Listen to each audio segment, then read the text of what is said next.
کیا انگلیوں میں پہنے ہوئے جو نگ ہوتے ہیں ان کی کوئی تاثیر ہوتی ہے؟ بسم اللہ الرحمن الرحیم۔ السلام علیکم، میرا نام ڈاکٹر اسد محمود ہے۔ ناظرین کرام، کہتے ہیں کہ تجسس کامیابی کی پہلی سیڑھی ہے۔ آج سے ہزاروں لاکھوں سال پہلے جب انسان زمین میں موجود اشیاء سے اپنا کنیکشن قائم کرنے میں کامیاب ہونے لگا تو اس کی نظر خوبصورت پتھروں پر پڑی۔ کچھ لوگ ان پتھروں پر عقیدے کی حد تک یقین کرنے لگے تو کچھ نے انہیں زیورات کے طور پر بھی استعمال کرنا شروع کیا۔ ناظرین کرام، یہ پتھر جن کی ہم بات کر رہے ہیں زمانہ قدیم سے ہی بادشاہوں اور عام لوگوں میں کافی مقبول رہے ہیں، لیکن سوال یہ پیدا ہوتا ہے کہ انگلیوں میں پہننے والے یہ پتھر اور نگینوں کی افادیت کے بارے میں اسلام ہماری کیا رہنمائی کرتا ہے؟ کیا یہ پتھر تقدیر بدلنے اور نفع دینے کی طاقت رکھتے ہیں؟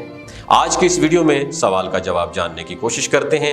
ناظرین کرام، کچھ لوگ ان پتھروں اور زیورات کے لیے استعمال ہونے والی مختلف دھاتوں کے بارے میں کچھ ایسے غیر یقینی باتیں بھی مانتے ہیں کہ یہ پتھر انسانی جسم پر اچھے اثرات مرتب کرتے ہیں اور مختلف قسم کی بیماریاں ختم کرتے ہیں اور انسانی جسم میں فائدہ مند مواد بناتے ہیں۔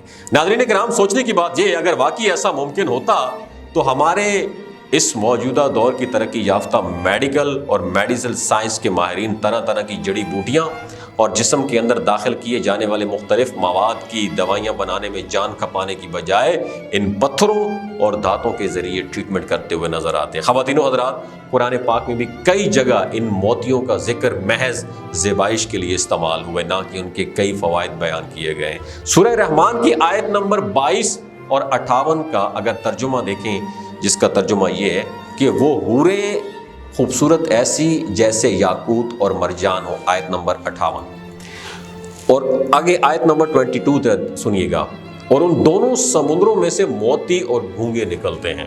اس طرح ناظرین سورہ واقعہ کی آیت نمبر 23 میں اللہ تعالیٰ ارشاد فرماتے ہیں وہ حوریں چھپے ہوئے موتیوں کی طرح ہیں۔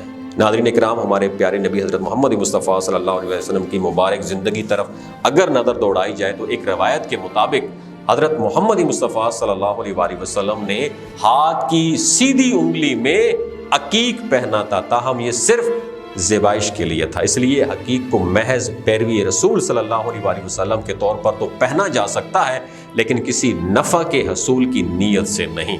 خواتین و حضرات، کلام خداوندی اور حدیث کے مفہوم میں یہ کہیں نہیں لکھا کہ اس قسم کے پتھروں سے کوئی مالی نفع یا نقصان ہوتا ہے، بلکہ یہ صرف زینت کے لیے، زیبائش کے لیے استعمال ہوتے ہیں۔ ناظرین کرام، اللہ تعالیٰ اپنے آخری کلام میں انسانوں کو یوں پیغام دیتا ہے کہ سب کارساز اور کاتب تقدیر وہی ایک ذات ہے جو انسان کی شہرگ سے بھی زیادہ قریب ہے، وہی آسمان سے بارش برساتا ہے، زمین سے غلہ اگاتا ہے، اور وہی جسے چاہتا ہے رزق کشادہ کر دیتا ہے اور جسے چاہتا ہے اولاد سے نوازے اور جسے چاہے محروم کر دے۔ خواتین و حضرات، اللہ اپنے کلام میں یہ واضح فرماتے ہیں کہ انسان کو اتنا ہی ملتا ہے جتنی اس نے کوشش کی ہوتی ہے، یعنی اللہ چاہتے ہیں کہ انسان کامیابی کے لیے اپنے علم، ہنر اور زور و بازو پر سٹرگل سے بھرپور زندگی گزارے۔